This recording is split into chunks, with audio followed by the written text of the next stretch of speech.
syahadat asyhadu, aku bersaksi. Saksi syariat dengan mata jasad, saksi hakikat dengan mata basirah, saksi ma'rifat dengan mata sarirah.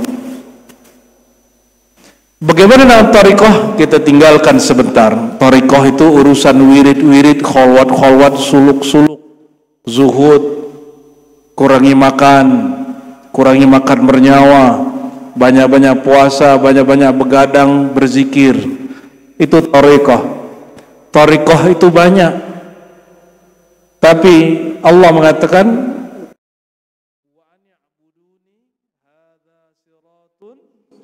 bahwa jalan kepadaku ini sirati satu saja. Jalan apa? Jalan yang menggabungkan ubudiyah, yang di situ ada hukum syariat, ada hukum tarekat, ada hukum hakikat, ada hukum ma'rifat. Walaupun tarekatnya banyak, mazhabnya beragam. Lalu apa yang disebut salat tariqah? Salat tariqah itu sebelum salat, karena Rasulullah mengajarkan, ini tariqah diajarkan Nabi. Sallu kama ra'aitumuni usolli. Salatlah engkau sebagaimana engkau memandangku salat. Ada yang jumpa Rasul?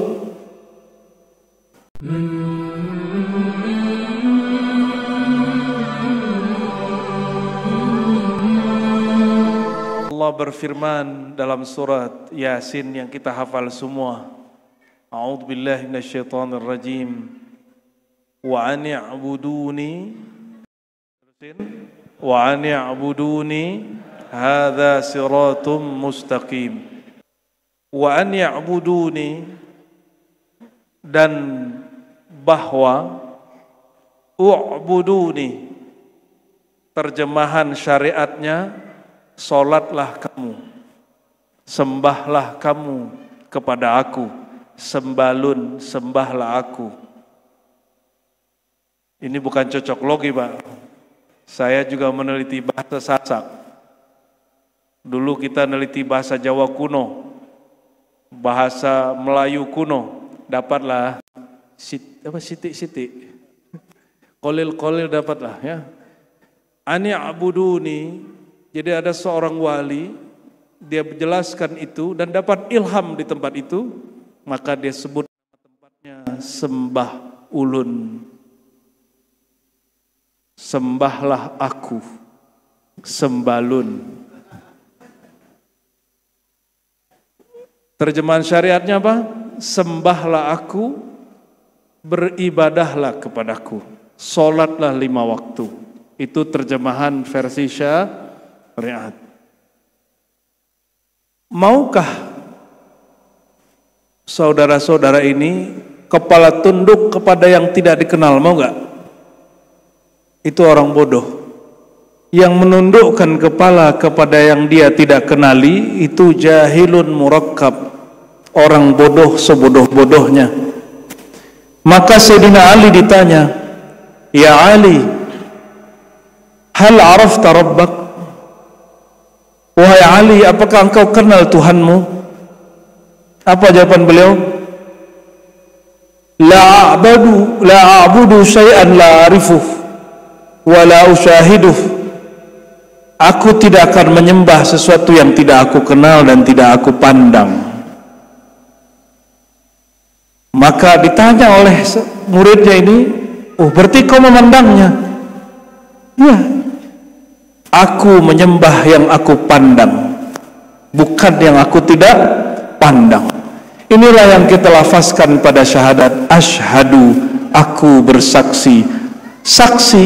Saksi syariat dengan mata jasad, saksi hakikat dengan mata basirah, saksi ma'rifat dengan mata sarirah. Bagaimana dengan tariqah? Kita tinggalkan sebentar. Tariqah itu urusan wirid-wirid, kholwat-kholwat, suluk-suluk, zuhud, kurangi makan bernyawa, banyak-banyak puasa, banyak-banyak begadang, berzikir. Itu tariqah. Tariqah itu banyak. Tapi Allah mengatakan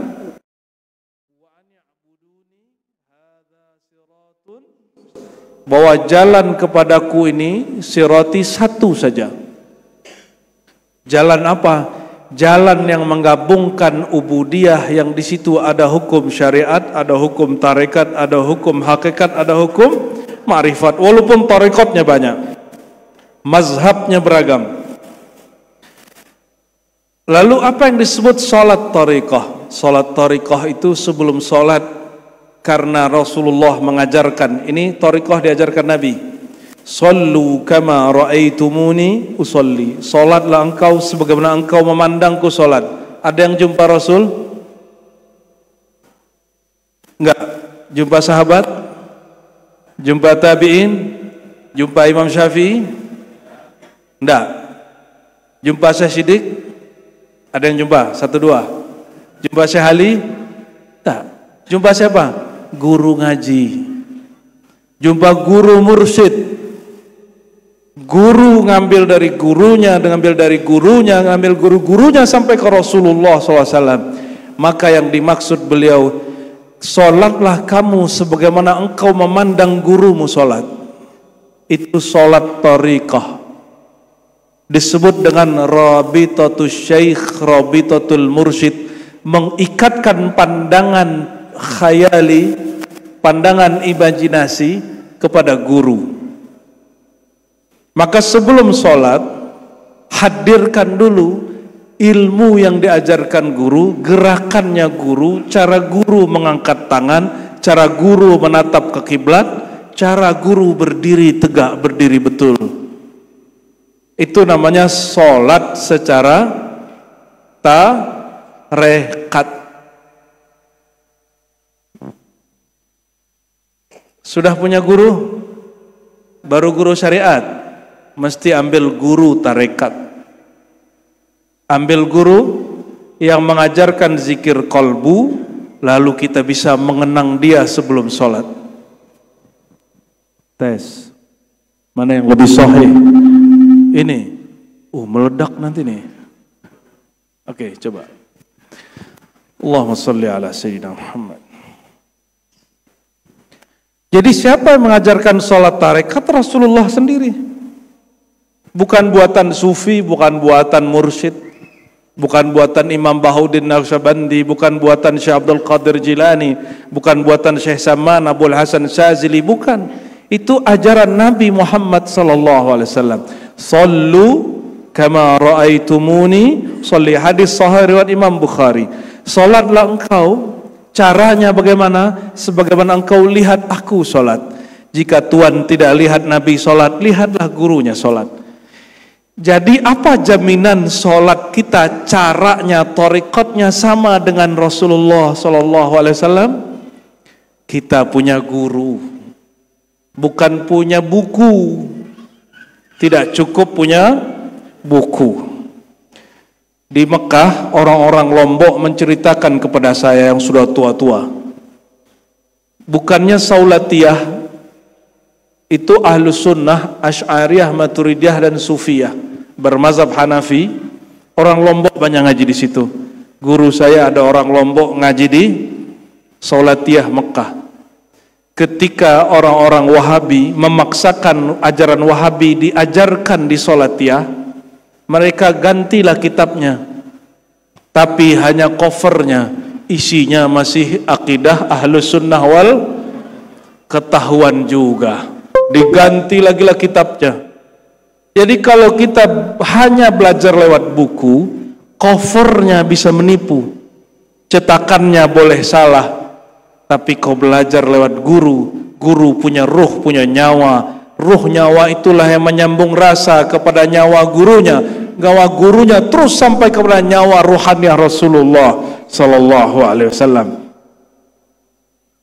Sudah punya guru, mursyid, punya mursyid, wajib punya, wajib punya, karena Nabi mengatakan sallu kama raaitumuni usolli, perintah dari ring satu Rasulullah sallallahu alaihi wasallam. Tidak ada tawar menawar, wajib punya guru, tidak cukup lihat di YouTube.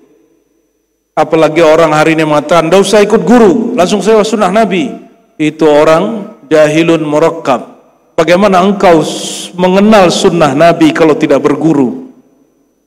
Ternyata maksudnya jangan berguru ke orang Lombok, berguru kepadaku saja. Gitu maksud dia ya. Jadi nggak boleh berguru ke Syekh Tuan Abdul Majid, Tuan Siddiq, Syekh Ali, nggak boleh, ke kami saja ya. Nauzubillah summa na'u. Ya. Itu sholat secara tarekat. Ini langsung aja nih ya. Karena waktunya sudah jam 5. Tambah sore, tambah syahdu. Sholat secara hakikat. Apa itu hakikat? Hakikat itu puncak paham, inti dari beramal. Apa paham orang lagi sholat? Pahamnya dibagi dua. Dari sisi kehambaan, dari sisi keilahian, ketuhanan. Wa an ya'buduni, dan hendaklah engkau mengenal dirimu sebagai hamba dan mengenal yang disembah, bahwa dialah yang mengadakan wujudmu. Sebatas paham itu cukup. Bahwa nur kekasihnya Sayyidina Muhammad mengalir di sekujur tubuhmu, di seluruh jiwa dan kolbumu. Paham masuk, itu salat hakikat. Maka tiada gerakmu, tiada rukukmu, tiada sujudmu, kecuali lillahi rabbil alamin, milik Allah semata. Maka ketika kita baca wajjahtu, iftitah, wajjahtu wajhiya lilladzi fataras samawati wal ard, aku hadapkan wajahku, wajah zahir kepada kiblat, wajah batin kepada Tuhan yang menyuruh kita menghormati kiblat. Siapa dia? Fataras samawati wal ard, yang memfitrahkan langit dan bumi. Memfitrahkan di situ artinya yang menciptakan, memutar, menggerakkan langit dan bumi. Itu sholat secara hakikat. Maka mesti dilafazkan, sholatku, rukukku, sujudku milik Allah, untuk Allah. Itu namanya sholat secara hakikat. Gampang toh? Siapa bilang ngaji hakikat susah? Mudah. Cuma orang saja yang sok-sok mempersulit. Sulit karena emang belum merasakan. Orang yang sudah merasakan mudah sekali. Rasa menikah nikmat gak? Nikmat. Pahitnya ada juga. Rasa nikah nikmat. Tapi kalau orang belum merasakan, menceritakan nikah, mutar-mutar dia, ya, di dalam kitab Minhaj, di dalam kitab Tuhfah, dalam kitab 1000 kitab kita baca tentang nikah. Kalau belum menikah tidak tahu hakikat nikah. Inilah nestapa orang baca kitab terhijab oleh kitabnya. Dia kira kitab menghantarkan kepada hakikat. Inilah hijab orang belajar kitab.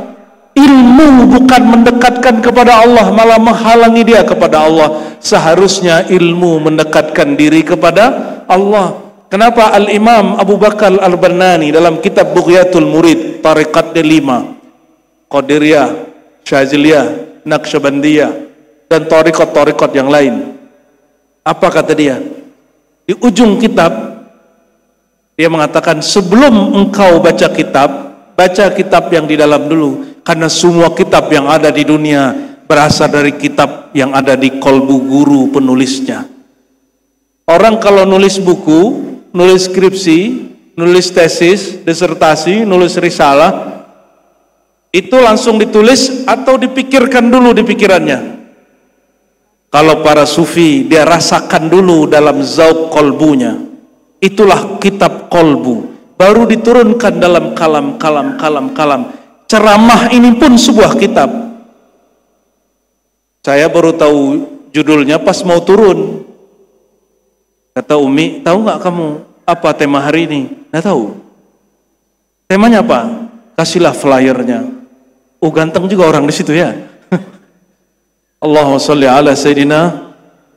Akhirnya Kalau orang sudah faham kitab yang sebenarnya, apa kata Allah? Iqra kitabak. Secara tafsir, iqra kitabak, bacalah laporan amalmu nanti di akhirat. Tafsir bil ma'thur dengan riwayat. Tapi tafsir bil isyari, apa kata imam kita? Bacalah kitab yang ada di kolbumu. Setiap kita zikir, kita sedang menulis kitab. Setiap kita berbuat amal baik, kita sedang menulis kitab. Setiap kita berbuat buruk, kita sedang menulis kitab. Kitab mana yang Tuhan tulis? Kitab mana yang Bapak Ibu tulis? Itulah nanti yang keluar. Tidak mungkin orang menulis kitab di kolbunya, kitabnya hitam, keluarnya putih. Tidak mungkin. Dan para ahli thariqah menulis kitab asma di kolbunya, disebut nama Allah, la ilaha illallahu Allah. Makanya orang syariat tidak suka. Orang syariat bid'ahkan zikir Allah, Allahu Allah. Padahal di kitab syariat ada yang membolehkannya. Kalau ngomong syariat banyak debatnya, ya. Banyak debatnya. Panjang perdebatannya. Sudah berapa sholat itu? Sholat syariat sudah. Syariat ikut ajaran Nabi Muhammad SAW yang zahir. Namanya hukum fikih. Tarekat tadi sudah. Tarekat sudah apa? Menirukan gerak Nabi. Karena kita tidak jumpa Nabi, tirukan geraknya guru. Ketika membayangkan guru, akan tembus sampai membayangkan Rasulullah SAW. Disebut di dalam thariqah namanya Rabithah.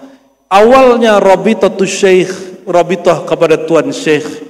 Nanti ujungnya Rabithatun Nabi SAW. Terhubung kalbu hamba kepada kalbu Nabi Muhammad SAW. Jika sudah sampai di situ, barulah dia sampai di puncak thariqah. Jika belum, nanti dia dapat ijazah hanya dari gurunya. Tapi jika kolbunya tembus sampai ke Rasulullah, Rasulullah yang ngajarkan dia zikir langsung.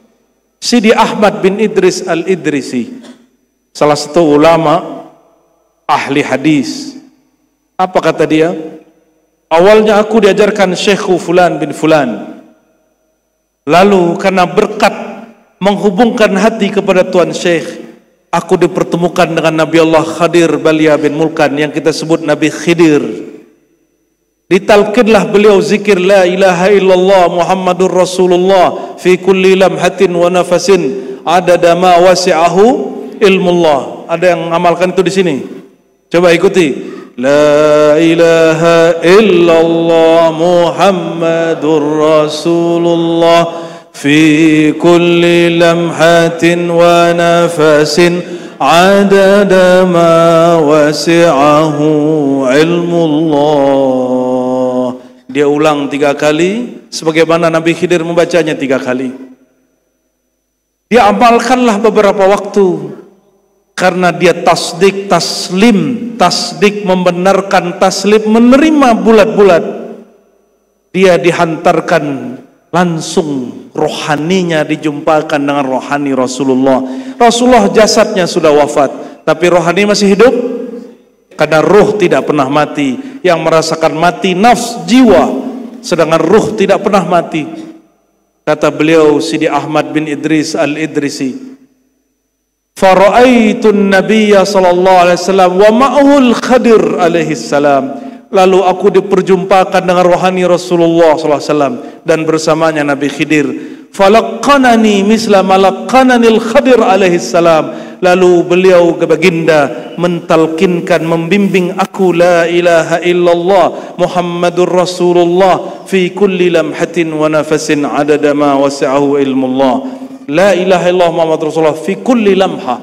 Setiap detik, setiap kejap waktu, setiap gerak waktu, wa nafasin, setiap nafas, sebanyak ilmu Allah. Kalau kita baca itu setara dengan baca tahlil sealam semesta secara hakikat.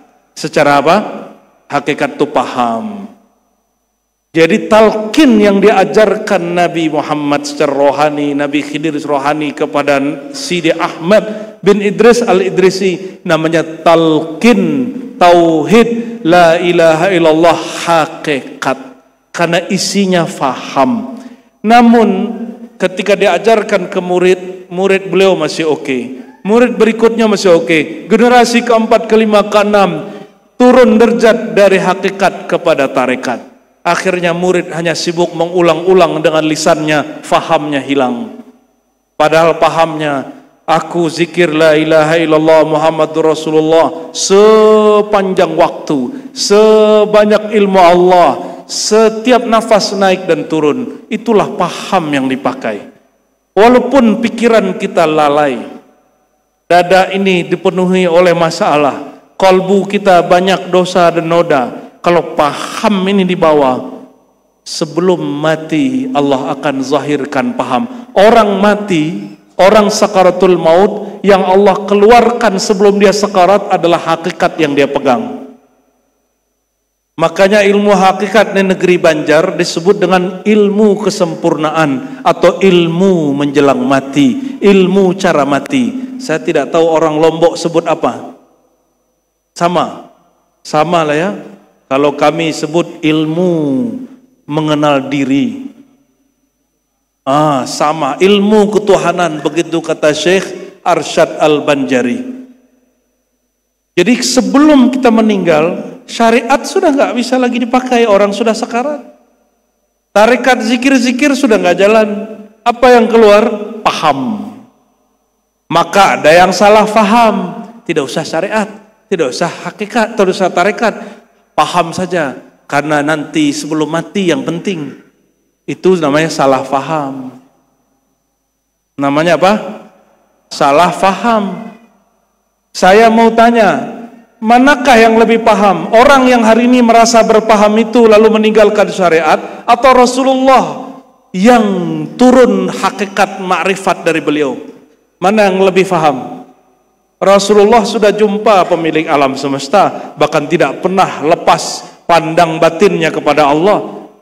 Jika di Quran disebutkan untuk asbabul wurudnya, ketika orang tidak tahu arah kiblat, fa aina ma tuwallu fasamma wajhullah, kemanapun kau menatap di situ wajah Allah. Pandangan hakikatnya ada di kalbu Nabi. Apa kata Nabi? Ya, kemanapun dia memandang, apa yang di dalam Nabi bukan kata Nabi. Apapun yang beliau pandang, beliau menatap wajah Allah. Tidak mesti sholatnya tidak tahu arah kiblat. Tapi wajah Allah itu tidak dapat ditatap kecuali melalui wajah Rasulullah SAW. Maka yang mengajarkan hakikat tidak melalui syariat Nabi Muhammad SAW.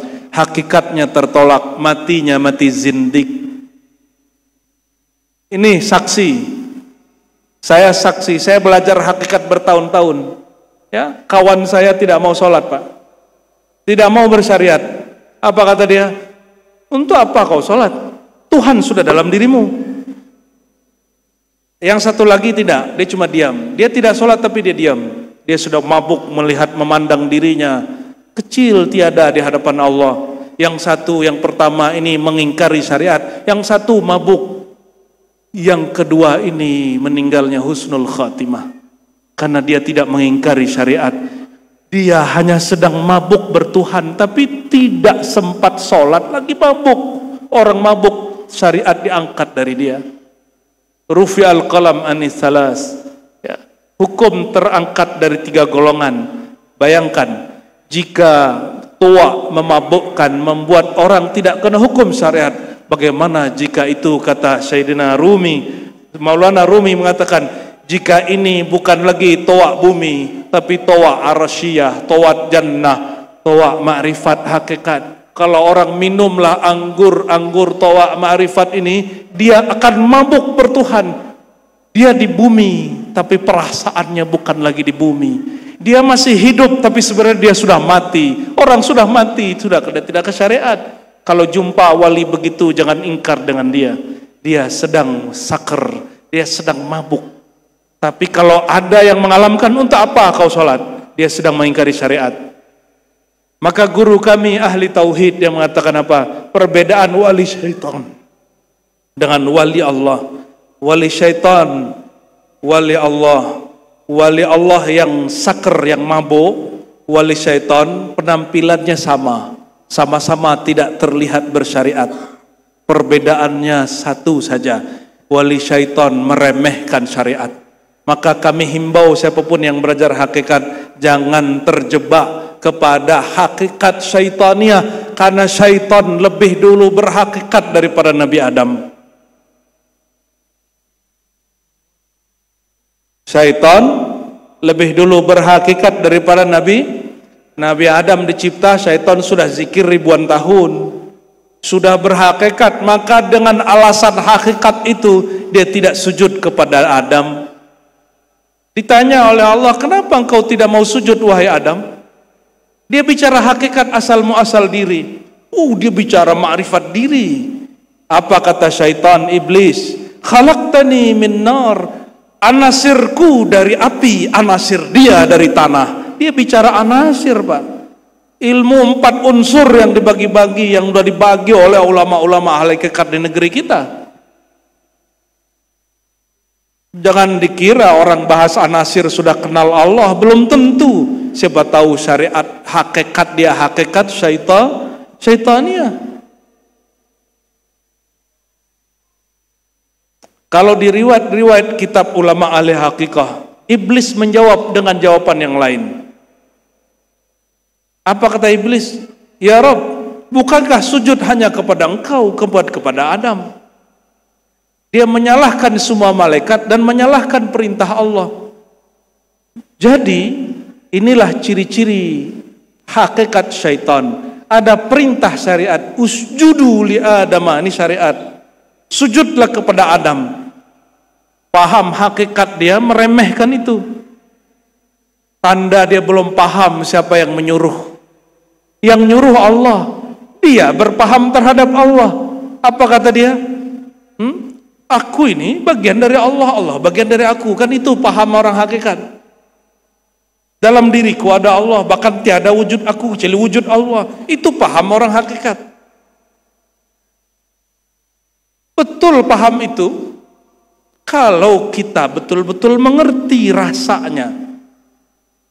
Kira-kira lebih tinggi faham hakikatnya iblis atau Adam? Mana yang lebih tinggi? Lebih dahulu iblis. Lebih tinggi? Coba perhatikan, wa'allama Adamal asma'a kullaha. Allah ajarkan makrifat kepada Adam di atas hakikat namanya Allah ajarkan makrifat nama. Maka orang malaikat yang berhakikat, iblis yang berhakikat, dia kalah martabat 1 derajat. Tapi 1 derajat 70.000 makom. Maka kata Allah, usjudu li Adama, sujudlah kepada Adam. Kenapa? Nur nama yang ada di wajahnya, dikatakan oleh Sayyidi Imam Barzanji dalam Maulid, itulah Nur Muhammad sallallahu alaihi wasallam. Nur ilmu bersirat, memancar, menyeri di wajah. Oleh karena itu nur itu berpindah ke keturunannya, muridnya terus.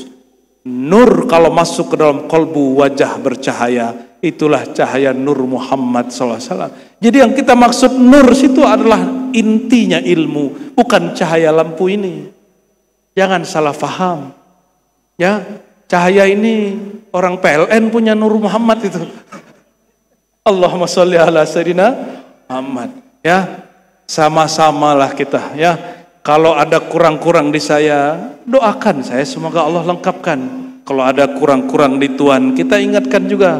Ya, karena banyak sekali di seluruh negeri kita ini. Saya jumpa orang Yaman. Apa kata dia? Kalau kalian belajar adab sini ke Hadramaut.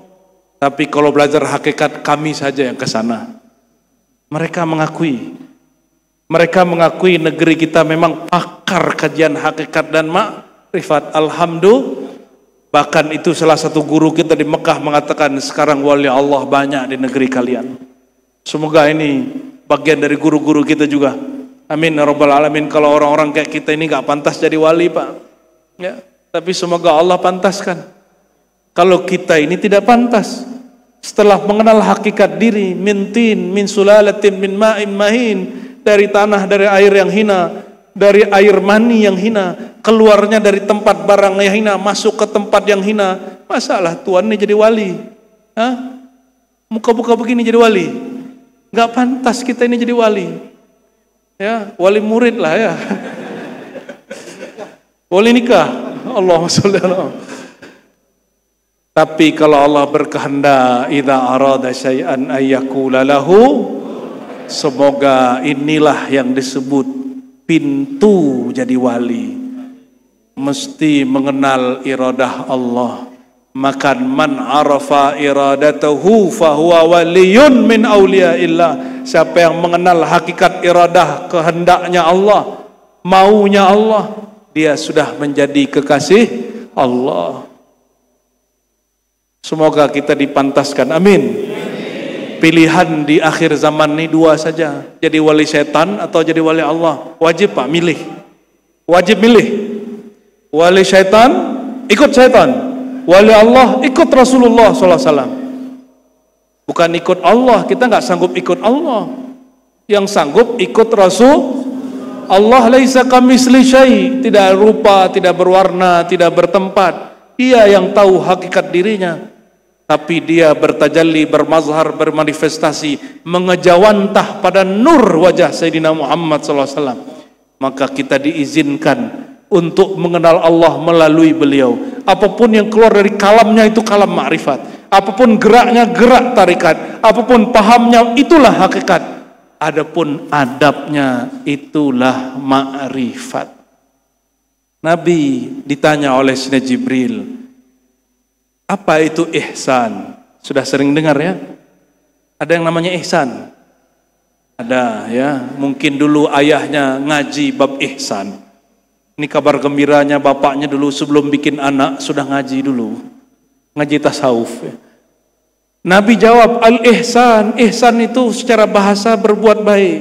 Tapi secara ma'rifat, anta'budallah. Inilah ibadah secara ma'rifat. Anta'budallah ka'annaka tarah. Engkau menyembahnya seakan memandangnya. Saya mau tanya, bukankah Allah berkata di surah Al-An'am, la tudrikuhul absar, dia tidak dapat dicapai dilihat oleh pandangan. Betul?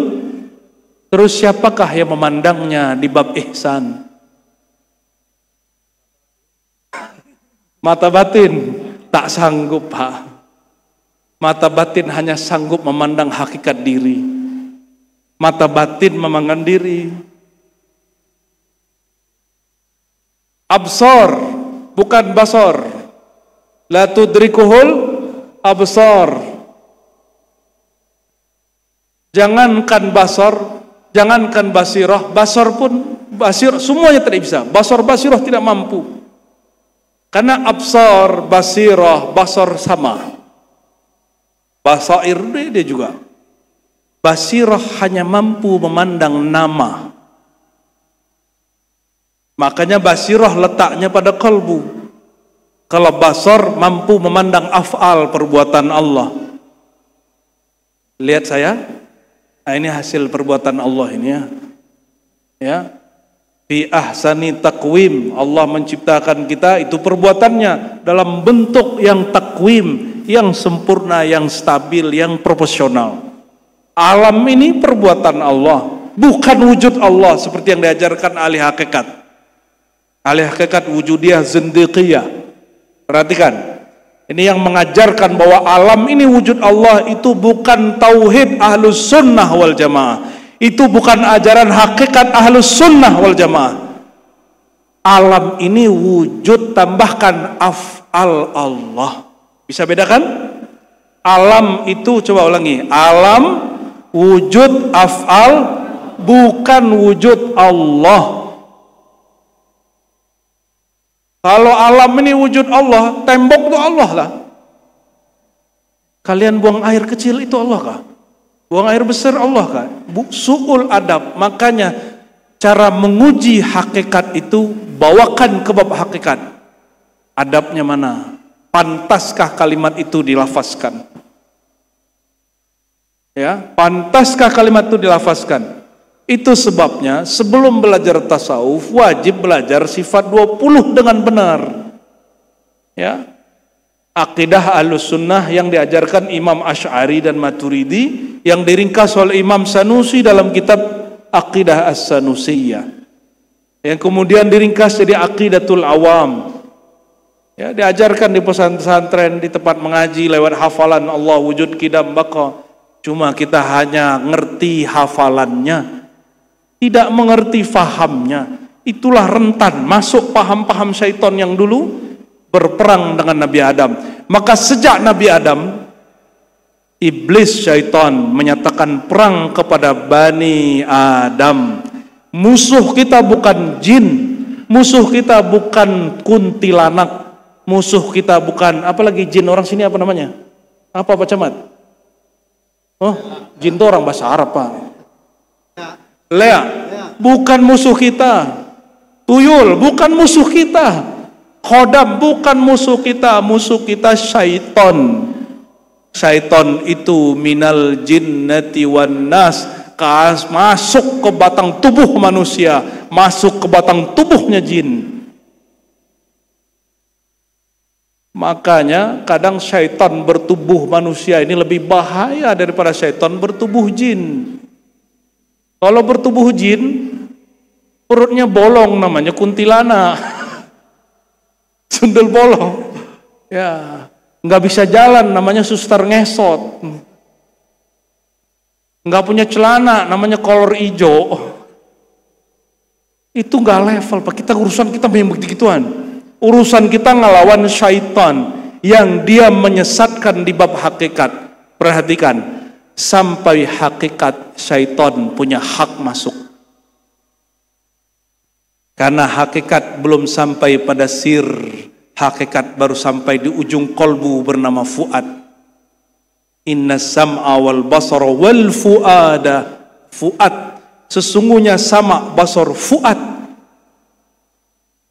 Semua dimintakan Allah pertanggungjawaban. Kembali ke pertanyaan tadi. Allah la tudrikuhul absar. Allah tidak dapat dipandang, tidak dapat dicapai dengan pandangan siapapun. Basirah siapapun tidak sanggup memandangnya. Terus apa maksud hadis Nabi? Anta'budallah ka'annaka tarah. Inilah kata imam dahulu, ka'annaka, ini bab adab. Ka'annaka berarti ka'annaka seakan-akan. Pada diri Nabi, Nabi benar-benar memandang. Tapi bukan pandangan jasad Muhammad bin Abdullah. Bukan juga basirah Nur Muhammad, itu makhluk. Nur Muhammad makhluk. Tidak mungkin Khalik dipandang oleh makhluk. Yang mampu memandang Khalik hanya Khalik itu sendiri. Yang mampu memandang Allah hanya Allah itu sendiri. Maka Allah berilah jembatan wasilah. Al-wasilah itu bernama hembusan ruhnya Ahmad. Fanafakhtu fihi min ruhi. Lalu aku setelah ciptakan tubuh manusia, aku tiupkan, hembuskan pada dirinya rohku. Bukan zatku. Perhatikan, bukan wujudku. Yang Allah hembuskan apa? Rohku. Ruh Allah namanya Ahmad. Apa nama ruhullah? Nah, coba hafalkan. Ini kaidah ma'rifat. Ahad zatullah. Ikuti. Ahmad ruhullah. Muhammad nurullah. Al-Mahdi Khalifatullah.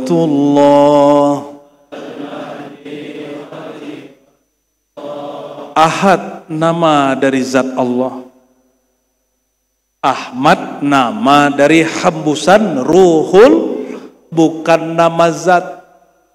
Bukan nama zat.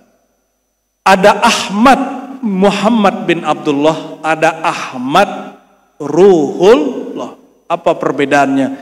Sebenarnya dia juga tapi berbeda dimensi. Kalau Ahmad ini hembusan Allah langsung. Karena hembusannya Allah sebut yas'alunaka 'anir ruh. Mereka bertanya kepada engkau tentang ruh yang aku hembuskan itu. Ini orang Yahudi nanya. Tapi Yahudi ini sebelum nanya sudah bikin kesimpulan. Kata mereka satu kelompok, ahli kitab, kalau benar Muhammad ini Rasulullah sama dengan Nabi Musa, pasti dia menjawab seperti Nabi Musa jawab. Apa jawaban Nabi Musa? Ruh itu rahasia Allah. Ayo kita tes. Datanglah mereka ke Madinah, mereka tanya kepada baginda, ya Rasulullah, ya Muhammad, ya, apa hakikat ruh? Apa jawaban Nabi Muhammad? Tunggu, turunlah ayat. Yas'alunaka 'anir ruh. Mereka bertanya kepada engkau tentang hakikat ar-ruh.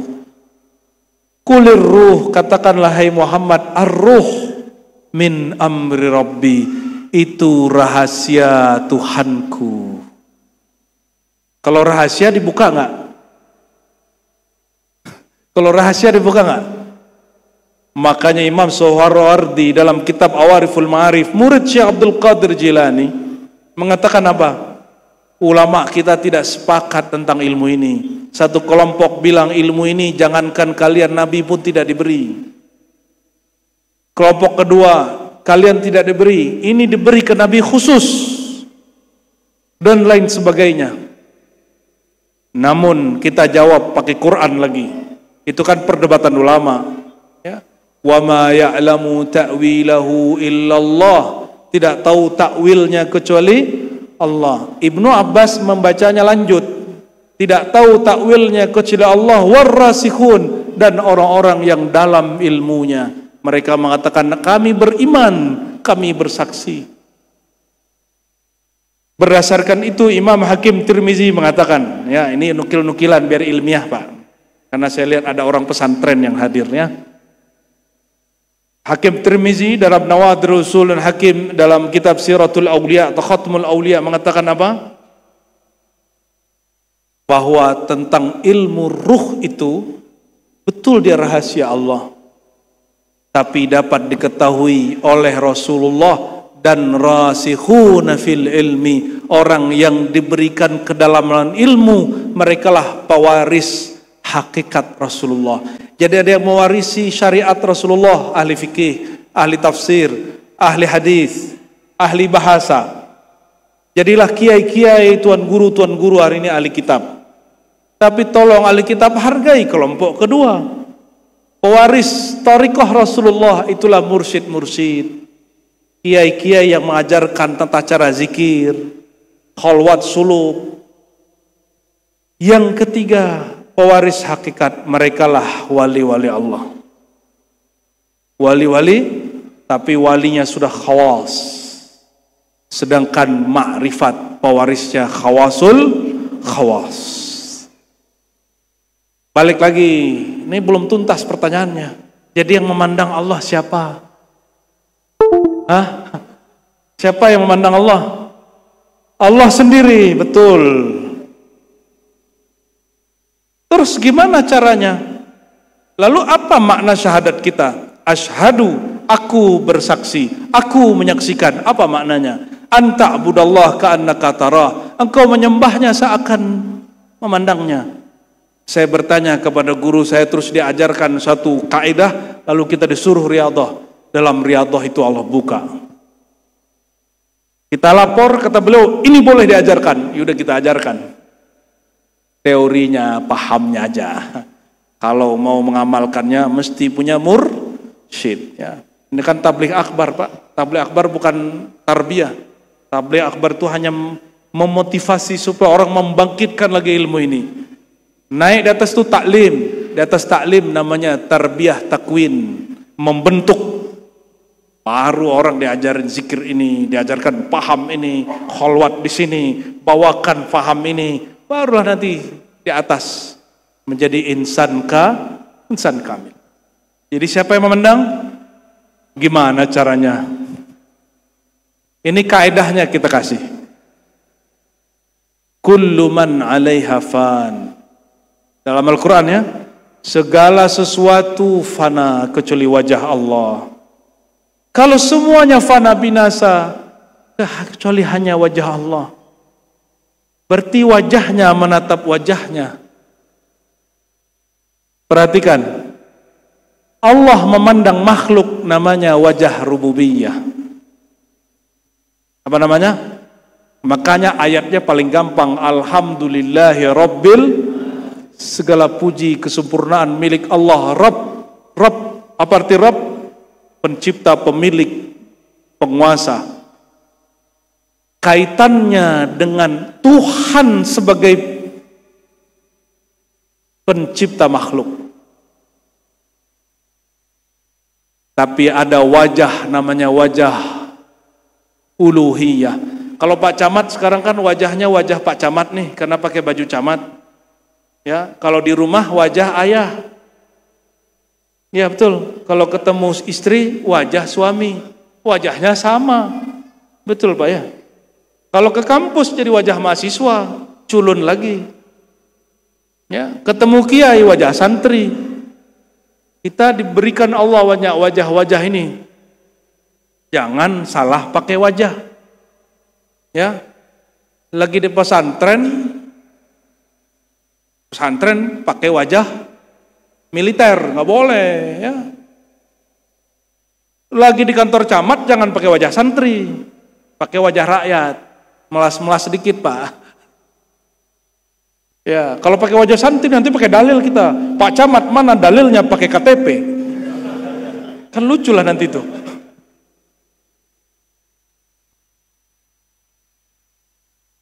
Wajah yang menatap dirinya sendiri, itu yang disebut wajah uluhiyah.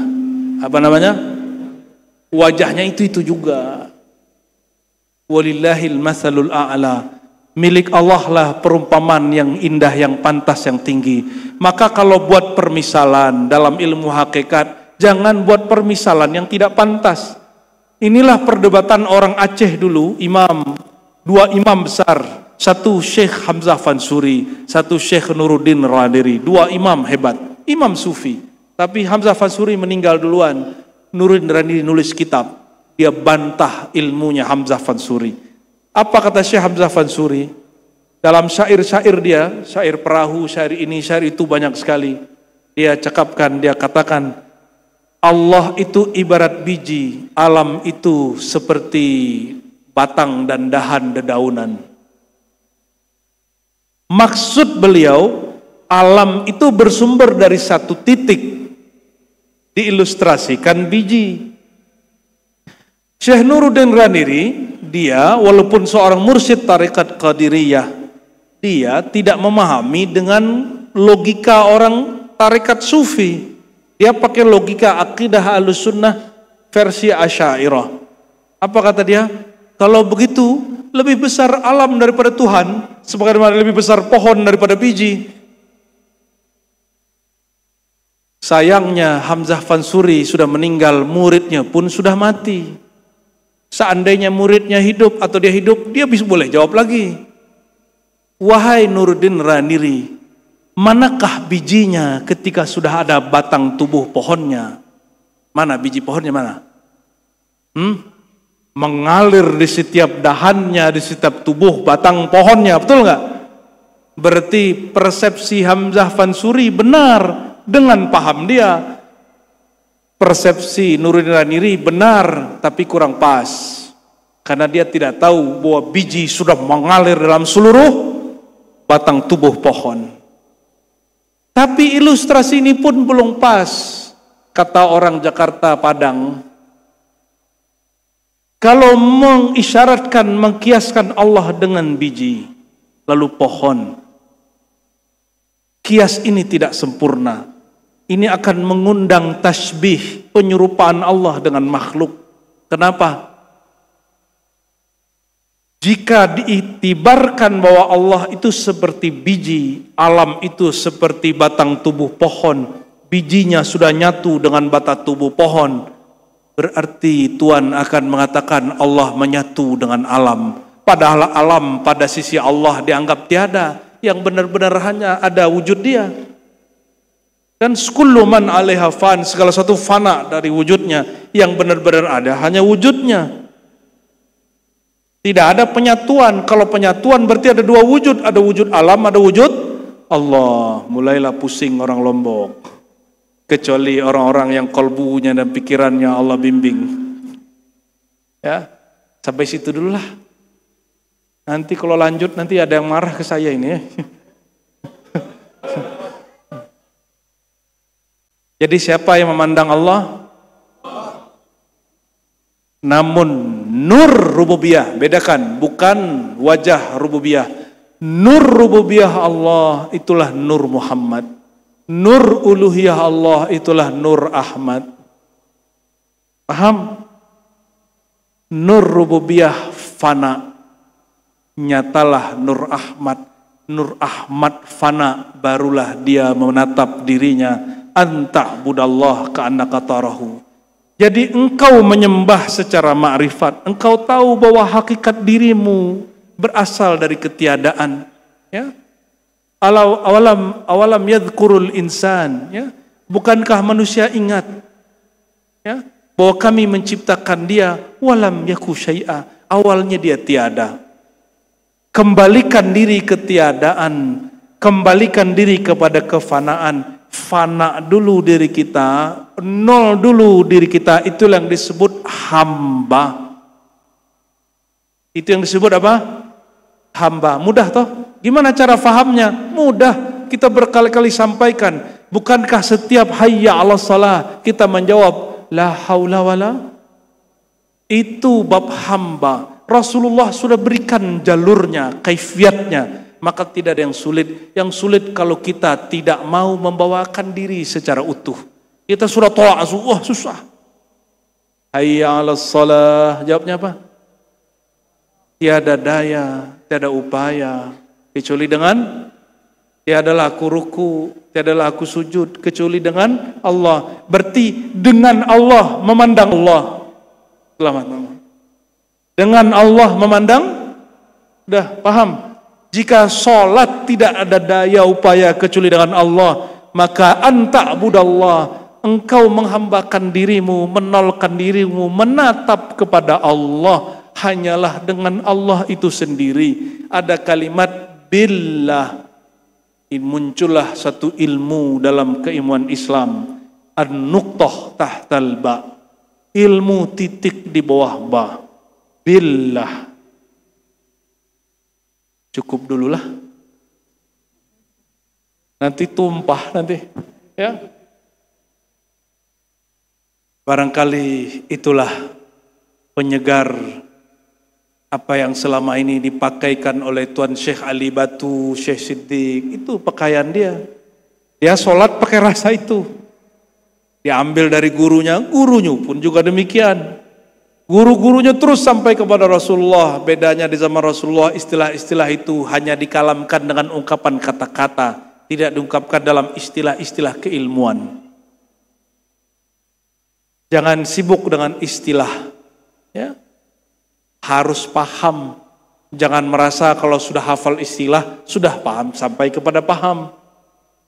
Baru paham istilah, belum memahami istilah. Apa bedanya nanti dengan orang yang baca kitab terhijab dengan ilmu kitabnya? Orang yang menghafalkan ilmu hakikat sama dengan orang yang terhijab dengan ilmu hakikatnya. Sedangkan ilmu, kata Imam Ghazali, sifat Allah, wa ya'bal ilmu illa ayakuna lillah. Semestinya ilmu itu menuntunmu menambah dekat kepada Allah, bukan malah terhijab kepadanya. Wallahu a'lam bis-shawab. Saya kembalikan kepada pembawa acara. Doa kita. Baik. Astaghfirullahaladzim. Innallaha malaikatahu yusalluna 'alan nabiy. Ya ayyuhalladzina amanu sallu 'alaihi wa sallimu taslima. Labbaik Allahumma salli wa sallim wa barik alaihi. Kita salat Jibril sama-sama yang kuat. Hadirkan bahwa Rasulullah menjawabnya. Ya Nabi salam alaika. Ayo. يا رسول سلام عليك، يا حبيب سلام عليك، صلوات الله عليك، صلى الله على محمد، صلى الله عليه وسلم،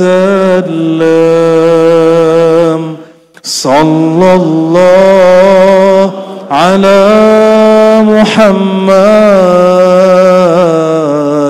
صلى الله عليه وسلم. طلع البدر علينا من ثنيات الوداع، وجب الشكر علينا ما دعا لله داعي. Yang kuat, sallallahu ala Muhammad, sallallahu alaihi wasallam,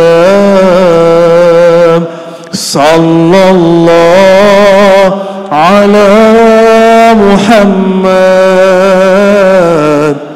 sallallahu alaihi wasallam, sallallahu ala Muhammad, sallallahu alaihi wasallam, sallallahu ala Muhammad, sallallahu alaihi wasallam. Anta syamsun anta badrun, anta nurun fawqa nuri. Ya Nabi salam alaika, ayo. Ya Rasul salam alaika, ya Habib salam alaika, salawatullah alaika, sallallahu ala Muhammad, sallallahu alaihi wasallam, sallallahu ala Muhammad, sallallahu alaihi wasallam. طلع البدر علينا من ثنيات الوداع، وجب الشكر علينا ما دعا lillahi da'i. Yang kuat, sallallahu ala Muhammad, sallallahu alaihi wasallam, sallallahu ala Muhammad, sallallahu عليه وسلم صلى الله على محمد صلى الله عليه وسلم صلى الله على محمد صلى الله عليه وسلم أنت شمس أنت بدر أنت نور فوق نوري يا نبي سلام عليك يا رسول سلام عليك يا حبيب سلام عليك صلوات الله عليك صلى الله على محمد صلى الله عليه وسلم صلى الله على محمد صلى الله عليه وسلم طلع البدر علينا من ثنيات الوداع وجب الشكر علينا ما دعا لله داعي yang kuat sallallahu ala Muhammad sallallahu alaihi wasallam sallallahu ala Muhammad sallallahu alaihi wasallam sallallahu ala Muhammad sallallahu alaihi wasallam sallallahu ala Muhammad sallallahu alaihi wasallam anta syamsun anta badrun anta